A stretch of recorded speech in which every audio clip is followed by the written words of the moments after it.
Ассалаумағалейкум боксшылар қауым. Бұрындары қазақ кәсіпқой боксында саусақпен санарлықтай боксшыларымыз бар еді. Олар Василий Жиров, Геннадий Головкин, Марат Назимбаев, Жанат Жақиянов, Бейбіт Шүменов, Қанат Ислам және тағы басқа.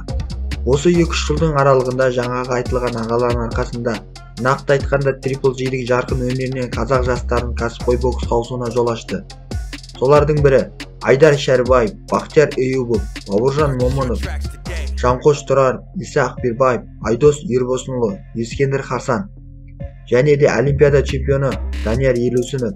Даниярдың қуантатын жағы 2017 жылдың үздік промоутері Эдди Хирмен келісімшартқа отырды. Олимпиаданың 2 дүркін қола жүлдегер Иван Дычко, 20 жасында әлем чемпионы болған Жәнібек Әлімханұлы атақты Top Rank промоутерлік компаниясымен келісімшартқа отырған. Санкт-Петербургте өнер көрсеткен жастар арасындағы әлем чемпионатының чемпионы Садриддин Ахмедов.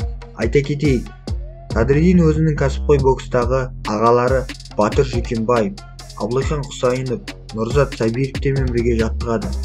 Биг Берде жаттығатын Әли Ахмедов, Руслан Мадиев, Астана Арлан сапында өнер көрсеткен Мейірім Нұрсұлтанов, Мадияр Ашкеев, Асхат Уалихан және олармен бірге жаттығатын Сағадат Рахманқұлов. Қазақ эстрадасында жүрген ағамыз Ибрагим Ескендір де кәсіпқой бокста шаршы алаңға шығып жүр. Әлі де боксшыларымыз кәсіпқой боксқа ауысуда. Аты аталмаған боксшыларымызға кешірім сұраймыз. Боксшыларымыз аянбай тер төксе жақын арада әлем чемпионы атанады. Боксшыларымызға Головкиннің жолын жалғастыруында сәттілік тілейміз. Видеомыз ұнаса лайк басып, каналымызға жазылыңыз. Сіздермен болған Спорта каналы жақсы күндерде кездескенше.